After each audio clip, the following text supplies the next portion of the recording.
சென்னை பழைய வண்ணாரப்பேட்டையில் 3700 போதை மாத்திரைகளை பதுக்கிய 4 பேரை போலீசார் கைது செய்தனர். சென்னை பழைய வண்ணாரப்பேட்டை பகுதியில் மொய்தீன் என்பவரது வீட்டில் போதை மாத்திரைகள் வைத்து விற்பனை செய்யப்படுவதாக போலீசாருக்கு ரகசிய தகவல் கிடைத்தது.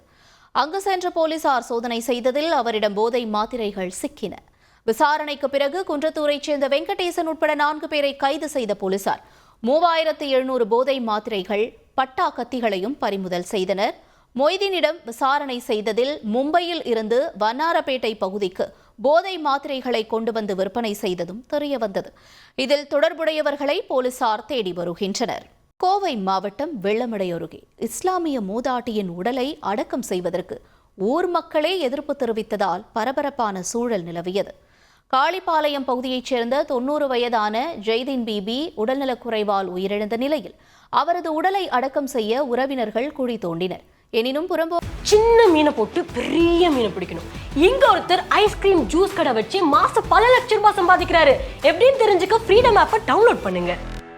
இடத்தில் அடக்கம் செய்வதாக ஏராளமானோர் எதிர்ப்பு தெரிவித்த நிலையில் வருவாய்த்துறையினரும் குழியை மூட அறிவுறுத்தினர். இதனால் அங்கு பரபரப்பான சூழல் நிலவியது. உத்தரப்பிரதேச மாநிலம் பிரயாக்ராஜில் நடைபெறும் மகா கும்பமேளாவில் கலந்து கொள்ள இந்திய ரயில்வேயின் சுற்றுலா பிரிவான IRCTC ஜனவரி மாதம் 16ஆம் தேதி சுற்றுலா பயணிகளுக்காக பிரத்யேக சுற்றுலா ரயில் இயக்க உள்ளது.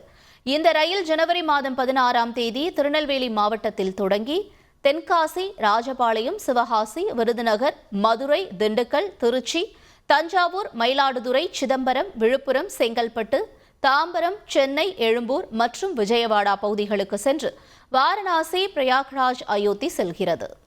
விழுப்புரத்தில் புதுமனை புகுவிழாவின் போது பாம்பு ஒன்று வீட்டில் இருந்ததால் உரிமையாளர் அதிர்ச்சி அடைந்தார். ராகவன்பேட்டை பகுதியைச் சேர்ந்த ஆசிரியர் சுதா புதிதாக வீடு கட்டி குடிபெயர்ந்தார்.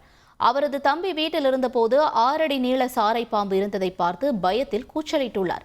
அக்கம்பக்கத்தினர் பாம்பை பிடிக்க முயன்றபோது தப்பித்து ஜன்னலில் ஏறியது. தகவல் அறிந்து அங்கு சென்ற தீயணைப்புத் துறையினர் பாம்பை லாவகமாக பிடித்து வனப்பகுதியில் விட்டனர்.